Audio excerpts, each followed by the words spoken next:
you know, and you have to be the expert. Clients come to you to solve a problem, not to just do what they say. And I tell clients when they come to me, oh, I want my logo like this, exactly like this. I'm like, well, you can go to Fiverr and save yourself a couple grand. Right. And that's one of what I call martial laws is do what's in our worst interest, do what's in the client's best interest.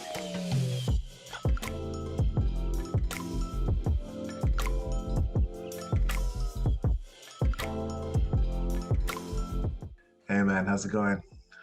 Sean, what's good, man? How you been? Doing good, brother. Doing good. Loving life, man. It's all good. And You always like this on a Friday. oh yeah, man. Talk to you on a Monday. You're a different cat, but that's all right. Friday, end of the week. I'm happy Monday. It's like, oh man, I gotta gear back up and ready to go. But I'm good now. So, and welcome everybody. Welcome to a brand new episode of As Is To Be. I am your co-host, Sean Atchimpong, Digital Transformation Specialist. I'm Carl, sometimes goes by Creed. I'm also a digital transformation specialist as well. Right on. And today we have a super special guest. I'd like to introduce you to Marshall Fox. Thanks for joining us, Marshall.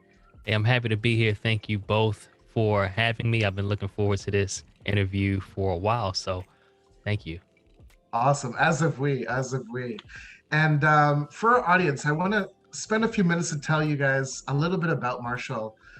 First of all, this cat, he's a multi-talented graphics designer, content creator, and the founder of 120 Design Studio, which is a boutique design firm which specializes in helping authors, speakers, coaches, solopreneurs in two key areas, branding and online presence. So this cat does it all. His keen sense of design and attention to detail helps his clients increase brand awareness, credibility, and sales. What has it been? Maybe 4 years. In 4 years, Marshall has entered the graphics design space, helped over 600 clients build 120 Design Studio into a six-figure agency. So a lot of growth, a fantastic growth in 4 years. Marshall helps his clients ensure the quality of their visual brand matches the quality of their services, products, and other offerings. He's recently made a shift into coaching and training other freelance graphic designers who are looking to take their business from a side hustle to a full-time gig. Or, I love this, as Marshall likes to say, from good to goat, you know? Yep.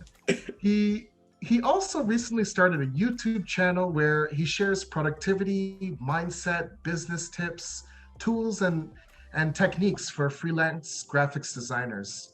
And on top of all that, when Marshall isn't sipping coffee or obsessing over like color palettes, he's spending time with his beautiful wife and 4 children. So, man, you are a busy dude, Marshall. Yes, sir. Yes, sir. Yes, it's never a dull moment in this household. And I'll just throw this out there.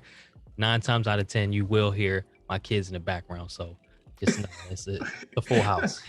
It's all good. It's all good. Great to have you on, Marshall.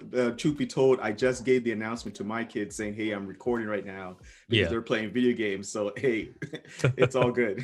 Yeah, I did the same thing, but you probably just hear some little feet running up above me. I'm in the basement.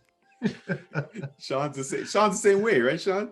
Oh yeah, I gave my little man some time to say, go for a bike ride with mommy, give us about an hour, and then come back. So bought myself some time. So yeah. Cool. But Marshall, so glad to have you on, man. I'm a fanboy. So we talked a little bit before the interview.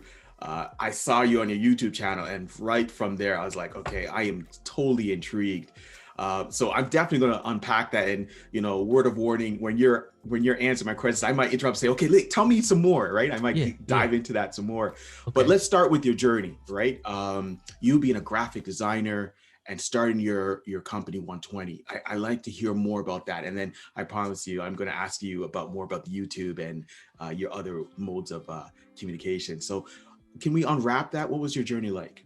Yeah, absolutely.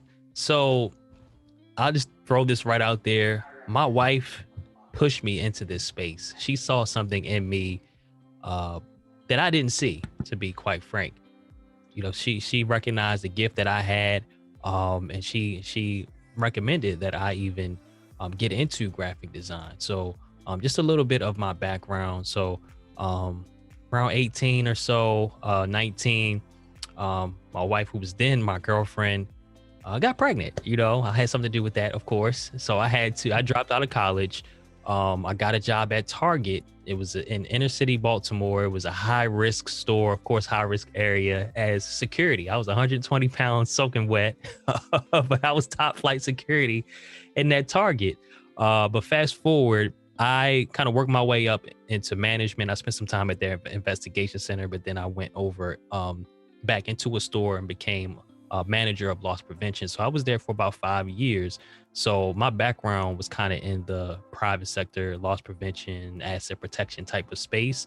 So from there, I spent a couple months at Walmart doing the same thing, and then went over to a credit union as a fraud investigator and worked my way up into a team lead at the credit union. So my whole adult life from about 19 to about 26 was in that asset protection, loss prevention space. But this was 2016, February 2016. I was at the credit union in the fraud department. I texted my wife. I said, I'm leaving on April 1st. That's going to be my last day. My wife was a stay-at-home mom at the time. We had 2 children, I believe, then. I think so. Yeah, we had 2. Now we have 4. But she's like, oh, you crazy. Why would you leave? You know, we had no savings. I had no real plan, but I did say this. I said, I'm just not the 9-to-5 type. I think I'll go and do insurance, sell insurance with my father, who had been in the insurance industry for about 30 years. I was like, well, I can help him if we can build an agency. So on April 1st, I left. April 1st, 2016, I left. Just took the leap, right? What we call the leap. Yeah. And it was crazy. It was no salary, straight commission. So I was selling final expense life insurance door to door to seniors. You know, seniors who didn't really have anything, any money set aside to bury themselves. You know, when that time came. So these are like small policies, $10,000, $15,000, things of that nature. So I had a couple great months doing that. Then I fell flat on my face. This is 2016 election season. I bought a batch of leads. We had to buy the leads. So when people saw the commercial on TV, they would call and say, hey, I'd like more information, or they would do that online, and we would have to buy those leads for about $40 each to go see them. So we would buy them in like 10, 20 leads at a time so we can go see these people. And it was really weird because we would show up and they say, oh, I just requested information. I thought you were going to send me something. And I'd be like, well, I'm the information, you know, and try to get into the door and then sit down with them and kind of give them a presentation and hope to sell them. It was very interesting. I felt like I got a master's degree in sales and rejection that summer. It was crazy, but I had a lot of fun. I had a lot of clients, you know, I was able to get people covered. And when people started to pass away, not to be morbid, but I felt good knowing that they had coverage. You know, I try to be a nice guy, like charming, throw them a smile, you know what I'm saying? And I didn't have the beard. So I was looking, instead of 19, I looked maybe about 17. So, you know, I just couldn't sell. So I ended up buying more leads to dig myself out of that hole, but I ended up digging myself into a deeper hole. And it was just a mess. This is the first time in my adult life where the bills aren't getting paid. They calling to try to repo the car. It was a mess. And I was faced with a decision. I said, do I keep going? And my father, he had seen it all. So he's like, man, you just push through. You'll be fine. Or do I make a pivot? So it was really rock bottom for me. And I had grown up middle class, you know, never missed a meal. You know, we weren't rich by any means, but you know, I never really had that. I was never really saw that, you know, financially, like not being able to, seemed like not being able to put gas in the car, getting ready to come get the car, you know, down to our last $5 for a meal until the next commission check, things like that. My wife said, you know, I'll go back to work. You know, she was a stay-at-home mom. We'll figure it out. I said, no, I can't have you do that. She said, well, what if you do graphic design? That's something that you've kind of been interested in. You took a class in high school. I gave her every excuse in the book. I said, yeah, I didn't go to school for that. So I Googled the average salary. It was maybe like $40K a year. I said, nah, I can't support my family with that. You know, men with egos, we're like, nah, yeah. I need more than that. I need 100K this year. You know, every excuse. I didn't have an experience, but I thought about it, prayed about it. And I said, you know what? I'm going to go for it. So I actually approached somebody online in a professional development community I'm a part of called Breathe University. It's a community ran by a gentleman by the name of Eric Thomas. He's a motivational speaker. So I I've was in seen his, him on yeah, LinkedIn. yeah, I've seen him yep, on yep, LinkedIn. Yeah. yeah. So he has a community. So I actually joined that community the day I left my full-time job. So there was a meetup that summer. So I met a few people, and one of whom, his name is Robert Youngblood. I hit him up on Facebook, said, "Hey man, I see your logo. Looks like it could use some work. You mind if I work on a couple concepts for you, free of charge? I just want to build my portfolio and get some experience." He said, "Man, you'd be a blessing to me. Go ahead, go for it." So I worked on about 3 different concepts, 2 of which he hated. Well, one of them, it really spoke to him. I actually have it up here as a reminder because it's the first logo I ever did. And he said, "Yeah, man, I love it." So he shared it in that community on Facebook and then on LinkedIn, and things kind of blew up from there. Next thing you know, I went from 0 to doing over 10K a month within like 3 months with no experience. So things kind of took fire. It seemed like there was an untapped niche where a lot of people that were in Eric Thomas's community are authors and speakers, coaches, they were kind of in the same industry that he's in.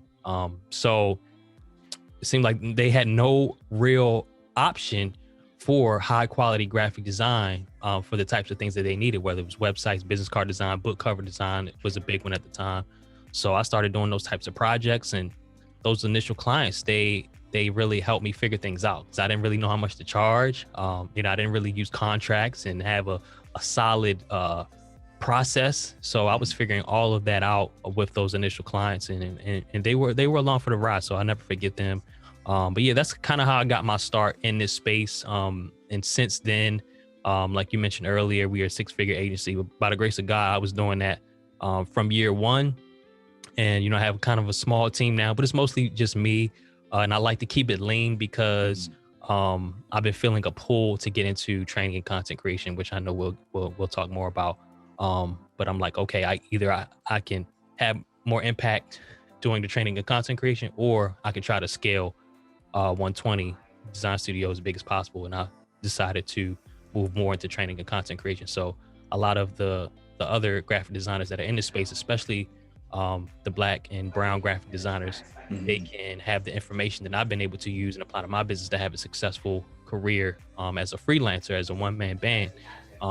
Because they're talented, but they just don't have the right information that I've seen. Like I see the same questions and issues come up over and over. So I'm like, yeah, this is where they need me. This is where the world needs me, in this lane, as opposed to trying to scale 120 to make it as big as it can be. So that's awesome, Marshall. I mean, if I had to summarize that, like, first off, God is good. Second, men, women included, but when you find a great partner, men, when you find a good woman and she gives you advice, our first response is, I don't know if I could do that. Like, they see something bigger than we see in ourselves, but amazing that you take that on and say, yeah, you know what, I can do that. I also love the fact that you look for a mentor, right? I'm a big component of that. I absolutely love using mentors that will really be honest, right? I have some good friends, Sean, one of my good friends here as well, but have some good friends and good mentors that can be really, truly honest with me and say, here's where you need to focus. And then you use a network, using that network to reach out and say, okay, this is exactly the area that I can focus on. Here's the stuff I can deliver, and using that as a way to build your company. That's amazing. Yeah, absolutely. Yes. Question. Marshall, I gotta tell you, man, I'm feeling your success in this journey. And, and the fact that you've been able to enable and lead so many others to success through your creative work. I'm intrigued, like, what did it feel like reaching a new plateau in 120 and knowing that the business is at a level that now you can support your family through this? What was that like? Yeah, absolutely. So, it was an interesting journey because as creatives, well, individuals in general, we deal with imposter syndrome a lot. So, and if you're not familiar with the term, it's essentially second guessing yourself or thinking you're not worthy of success, even though you are. Right. With me not having any formal training, not going to school for design, I always felt like I was a fraud, at least initially. Like, I don't really belong in here. Is this bubble going to burst? I felt like somebody at any moment was going to just call me out and say, hey, well, you don't really have the expertise. You're just faking it till you make it. Right. It's just that feeling that it's just negative self-talk. So that really hindered me initially. But after year 2 or 3, I'm like, okay, this thing is real. I think this is something legit. And people started asking me questions and coming to me for advice. Then I was like, okay, yeah, I think I could speak on this now. And I did put in 10,000 hours into this craft relatively quickly. And I sat there and did the math, and that's when I started feeling a lot more confident. And also, like I said, when people started coming to me asking questions, and when I hired my first employee, I'm like, okay, not only am I able to provide for my family, but I'm able to create opportunities for others so they can do the same. And I felt a sense of responsibility to make sure that I was able to continue to operate at a high level.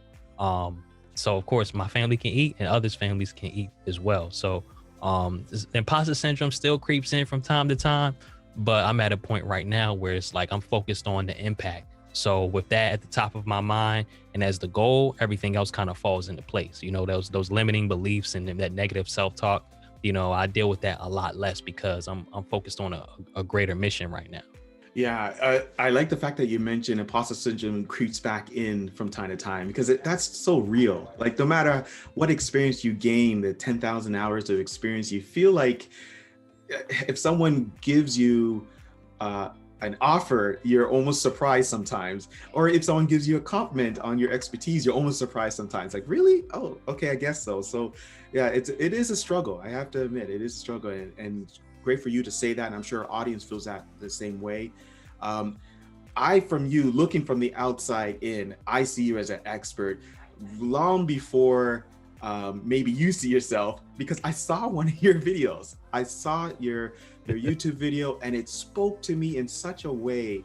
It was very strategic. It was comical. It showed who you are. It showed your ways of working. And I'm a big, strong believer of, you know, using your area to function during our 2020 COVID and 2021, making it work so it's practical, but it's also functional.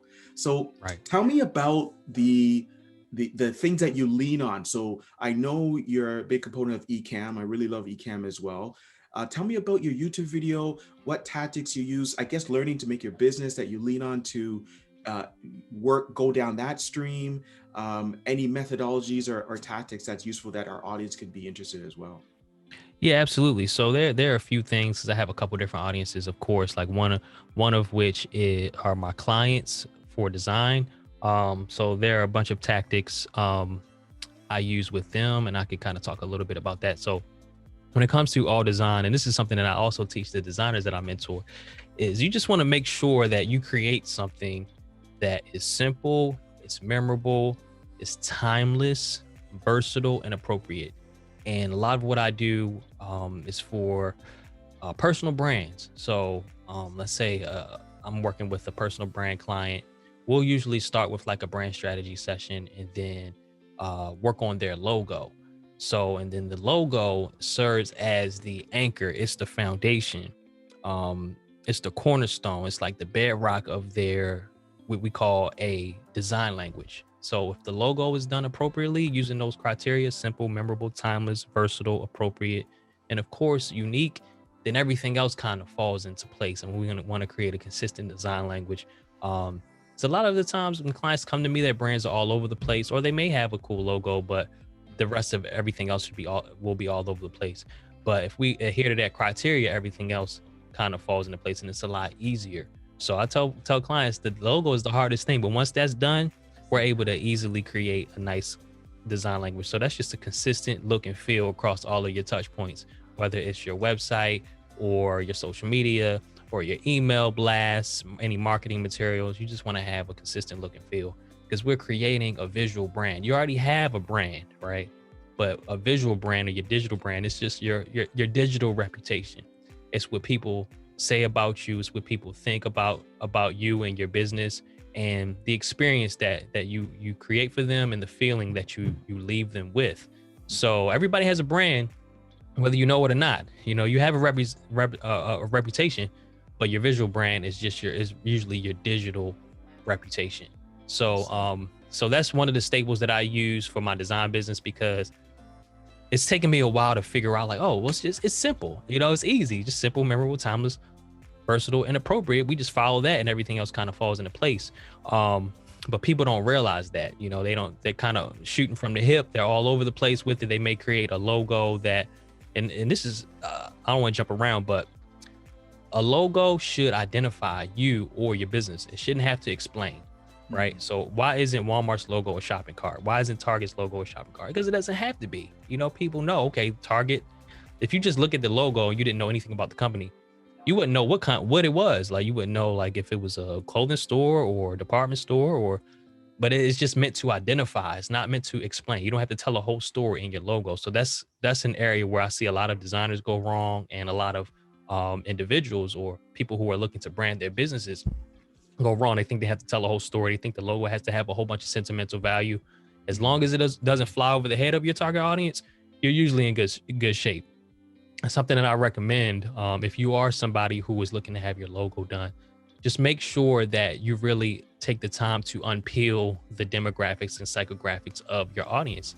You also want to identify those and prioritize them, because a lot of my clients, they have different audiences. You know, they may have coaching clients that they work with. They may have corporate clients that hire them to speak.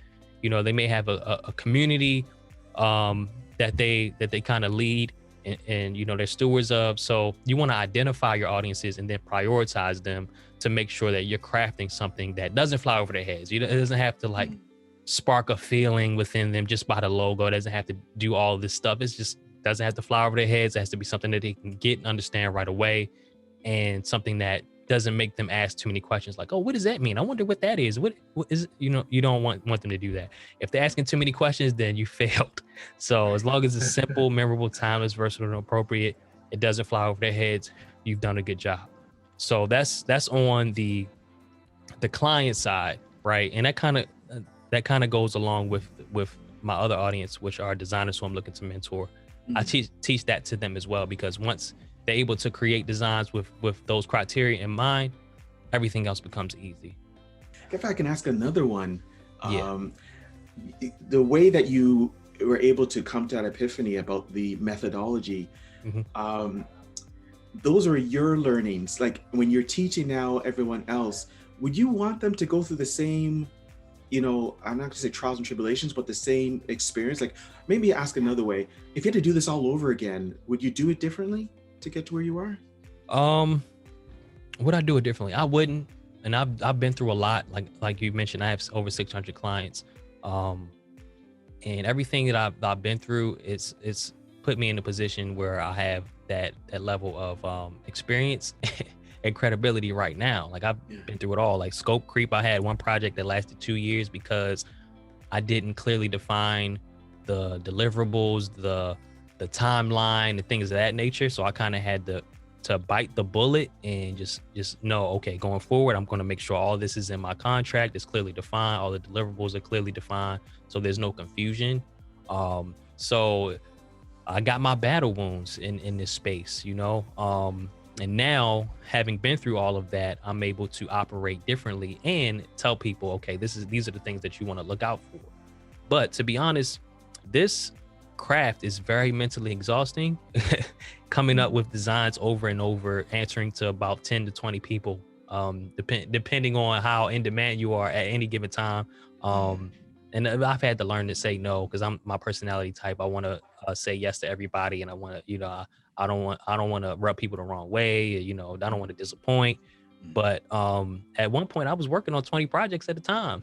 So answering to all those people is very mentally exhausting. So you're going to get your experience, you know, regardless in this space. So it's not like, oh, I just give you the blueprint, it's a shortcut. No, you're going to deal with people, like, as much as you prepare, you're going to deal with clients that, you know, you didn't expect. Everything might have worked out great in the beginning, but then later on down the line, you're like, oh, I didn't know this is going to be a nightmare client, you know. And then, you know, there are red flags you may miss early on. So regardless of the information that I can provide based on what I learned, you're still going to run into unique situations in this craft that's going to allow you to make those adjustments going forward. So by the grace of God, now I'm finally at a place where it's like I have complete control, you know, over the engagement from beginning to end. And it is weird as it is, and we kind of talk about this internally in my community. It's all about control. Like as long as you exert a certain amount of control in the engagement from the beginning, we're usually in good shape. Because clients try to exert their control early on, just out of habit, and maybe they've been burned in the past with other designers. And I try to let them know, like, you come to me, I don't know what you dealt with in the past, but this is the last stop. Like, you're not gonna have to leave me and go somewhere else and you get it redone. Like that may be what you're used to, but I try to pride myself on being the last stop for the client. Not to say I'm the only designer to ever work with, but I'll set them up for success for years to come, where other designers will thank me, like, oh, I don't, whoever this guy was that did all of this stuff for you, I appreciate it. I have all the files I need. I'm able to easily adopt this design language and your future designs and stuff like that. Yeah, that if I can jump in, the control you speak of, I could see that could be invaluable to a business or a solopreneur or someone looking to start a business, because it seems like it's not only the creation of a logo, but really envisioning what your brand, your service, how it'll provide value going forward, Yeah. And then have it manifest in a visual representation. Right. For clients and new customers, is that initial exercise, almost envisioning, if I'm using the right words, what do you see from them? Is it a challenging exercise for them to envision the future with so much clarity, or what's that back and forth like with the client in the initial envisioning stages? Yeah, it really just depends on where they are in their business. I've dealt with clients who, when I ask them specific questions in our brand strategy session, they get it right away. And other clients I ask these questions to, it may take a bit more digging and reflection to uncover what they need to uncover. And a lot of time is spent on their brand attributes, like how would clients or prospective customers describe them? What voice and tone do they use in their messaging to the client? What makes them unique? What makes them uniquely qualified to not only meet their prospective clients' needs or customers' needs, but exceed them? Because we want to position you in a way that you just don't fall by the wayside and fall into the crowd of all other businesses and service providers. You want to stand out above everyone else, right? Or as we call it here, going 120. You want to be 120. So that's 120%, giving 120% everything that you do, rather than just 100%. You want to just be a little bit better than everybody else. Whether that's how you position yourself and your messaging, and then in the providing of your service. So some clients it's easy, some clients it's a little more difficult, but yeah, it's kind of like a sparring session in a way. You may leave a little bruised, I don't want to say bloody, out of the session, but you're gonna have a lot more clarity on the business. And a lot of clients, they really thank me. They're like, man, my business has been booming, but I've never really dissected it in this way to figure out like how I'm positioned right now, and how I want to be positioned for these specific people, and we even name their audience. You know, like what is this person's name? Is it Susan? Like, is she married? What's she dealing with on a day-to-day basis? Not just in work, or you know, her business, but in her personal life. Like, how many kids does she have? What are her kids doing? Like, we really want to understand this person so we can speak to them and capture their attention. Because it's an attention economy right now. Like, you know how it is on social media. It's all about attention. Who can get the attention of the customer? So we take all of that. Like, that whole session really informs everything that we do from a design standpoint. So yeah, I think it's really transformative for them, and it allows us to like, once that's done, the logo's done, you know, we kind of have that buy-in, and we walk in hand in hand each step of the way. Things become a lot easier, but it's like you got to have that initial difficult conversation up front. Yeah, that makes absolute sense, Marshall. I'm curious, now that you've reached this stage, we talked a little bit off camera, but you have some next things that you're, I guess, focusing on. Do you want to elaborate on that and how you go about doing that? Yeah, absolutely. So, you know, I mentioned Eric Thomas earlier in the interview. So he's a world-renowned motivational speaker. He's an author. He's a pastor. He has about 2 million followers on Instagram. So he's definitely a force, right? And When I first left my job, he was somebody who I listened to a lot on YouTube for motivation, right? When I was in that season where I really needed it. Um, so he talks about the 3 I's. He says information, income, and impact. So get the information, right? Use the information to make the income, and then use the income to make an impact. So I've been feeling a pull recently to get into that third phase, which is impact. It's just something that's been on my heart for a while now. And I just don't want to have all the fun and make all the money in this space. There's enough out here for all of us. So, and I see a lot of other designers are struggling financially. And I really sat back and thought about, okay, these are my designs, these are their designs. Why are they struggling and I'm not? So it really came down to lack of information. So I want to be able to provide the information I've been able to apply to my business to have success and give it to them. Like just give it away. Because I want them to be able to have success, be able to do this full time, feed their families like I've been able to do. And I'm only one person, and like I told you, I'm not really scaling 120 the way I could. So why not pass those opportunities off to them? So my goal this year is to give away 6 figures worth of business, 6 figures worth of like referrals. It used to be to make 6 figures. Now it's like to give away 6 figures. Because by the grace of God, I get a lot of leads. People want to work with me, but I'm only one person and I'm taking less and less clients by the day. So I like to be able to have a nice backlog of people, like a nice bench of other talented designers who are looking for opportunities to plug these leads into. So that's where I am right now. I started a YouTube channel to give people tips, tools, strategies as it relates to like mindset, productivity, and business, because those are the areas where I see that they're lacking the most in those areas. Like, like I mentioned, the imposter syndrome, just the having the right mindset and knowing, yes, you can charge, higher rates. Not everybody's broke. There's a misconception that, oh, well, I only work with Black clients, that's why I'm broke, because they don't have money. Like, no, that's false. 99% of my clients are Black as well, and they're not broke. Like, and yes, last year was COVID, but we doubled our revenue last year during COVID. So it's like these excuses that we tell ourselves, like, people are still spending money. There's a lot of money out here to be made. It's no shortage of money out here. So it's those types of beliefs that I see designers have that I want to let them know that's a myth. That's a myth. You have to position your business the right way. You have to get clear on who it is that you serve. Do you want to be a jack of all trades, or do you want to have expertise in a specific area? And you have to be the expert. Clients come to you to solve a problem, not to just do what they say. And I tell clients when they come to me, oh, I want my logo like this, exactly like this. I'm like, well, you can go to Fiverr and save yourself a couple grand.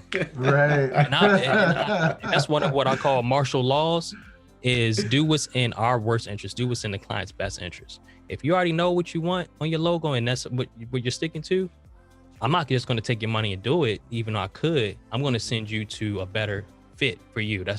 I'm going to send you somewhere that's a better fit, where you can save some money and tell them exactly what you want, and they'll do it, and move on. So yeah, I'm just in a place where I just want to share what I've been able to apply to my business with other designers so they can have some success. It's going to be up to them to implement it, and it may not work. Everything that worked for me may not work for them, and I understand that, but I got to get this out while I'm here. Right. Mm-hmm. Definitely an inspiration, and I'm very inspired by just be it your journey and your success, and just the depth of wisdom and experience that as you're talking, it's making me really reflect on my growth in a small business, and just my learning and my ability to provide value to customers. So yeah, this has been really, really incredibly powerful. Marshall, how can people follow you and even learn more about 120 Design Studio Services? Absolutely. Yep. So my website is 120designstudio.com. So that's 120designstudio.com. So that's my website, where if you wanted to work with me for design, you could fill out our form there. I will let you know though that I'm not accepting very many clients at this point. So but still, I still like to learn about what you have going on. And if I can't service you, I can still plug you in with somebody in my network that will be able to do a great job for you.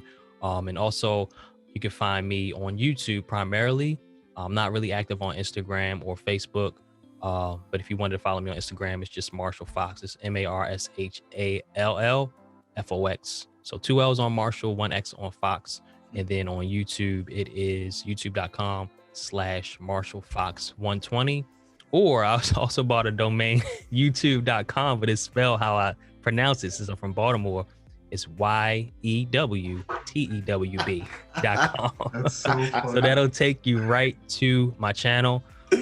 So yeah, I'd love to see you there. Working on a commercial. I told the guys off camera, I'm working on a commercial, but once I'm finished that at the end of this month, I will be turning my sites to my channel. So I'll have a lot more videos coming soon. Awesome. Looking forward to it, man. Yeah. Likewise. Sure. Thank you guys so much. Absolutely. Thank you for coming on, man. And I look forward to following you on all those different things. But truth be told, I love your YouTube channel. So that's where I'm going to get most of your content, man. Yes. Ability to learn from you is really where it's at right now. That's really cool. So, and there you have it, folks. Thank you again, Marshall. This has been fantastic. Thank you for joining us. Carl, brother man, it's a peach as always. Thank you again. Absolutely. All right, thank you guys. Thank you guys again. This was wonderful, and I told the guys off camera that I'm not really doing any interviews right now. You just in this quarter because I have a lot. My hands are in a lot of different pots, and I have the wife and kids, so I prioritize them more so than these type of things. But I had to, when Carl reached out, I was like, man, I saw a couple of his videos. I said I have to be a part of this. The mission, I'm all for it. I love the vibe. These guys seemed amazing. So I'm honored that you even chose to interview me. So I think this will be good one, a good one. Thanks, man. The honor is us. The honor is ours. Yeah, man. Just in closing, and this is for our audience. I just want to tell everyone again, stay cool, everybody, and remember, you can live your life as is, or you can chase a dream of where you want your future to be. Peace. Peace.